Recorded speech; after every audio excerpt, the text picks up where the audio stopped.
মোথাবাড়ি ও পঞ্চনন্দপুরের সুলতানটোলায় আবারও ভয়ঙ্কর গঙ্গা ভাঙন।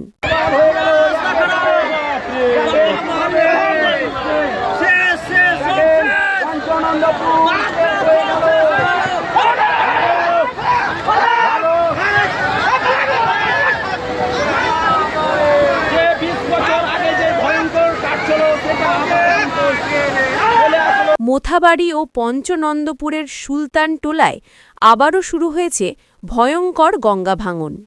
2 দশক পর ফের বিপর্যয়ের মুখে দাঁড়িয়েছে পঞ্চনন্দপুর।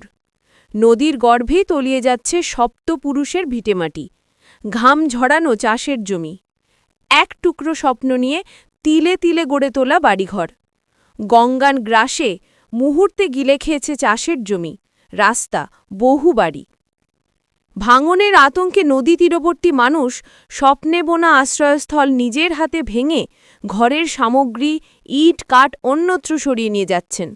ভাঙনের কবলে সর্বস্ব হারিয়ে আজ তারা নিঃস্ব।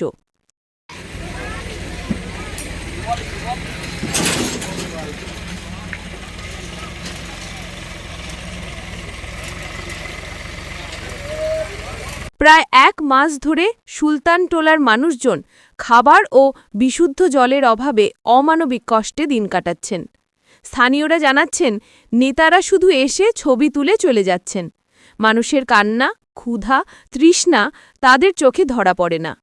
এ ভাঙন শুধু মাটির নয়, ভাঙন গরিবের আশা, নেতাদের প্রতিশ্রুতি আর সমাজের বিবেকের।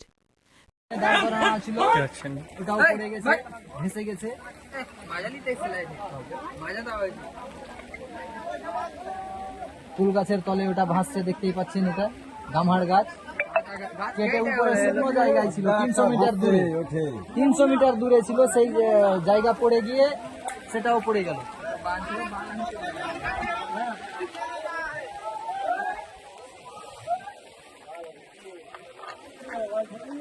ওই দেখুন, ওখানে একটা ভাসছে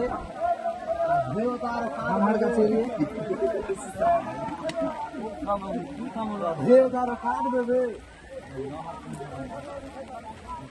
যত ম্যাগ হবে কিনা অত চাপছে। জলের গতি দেখুন।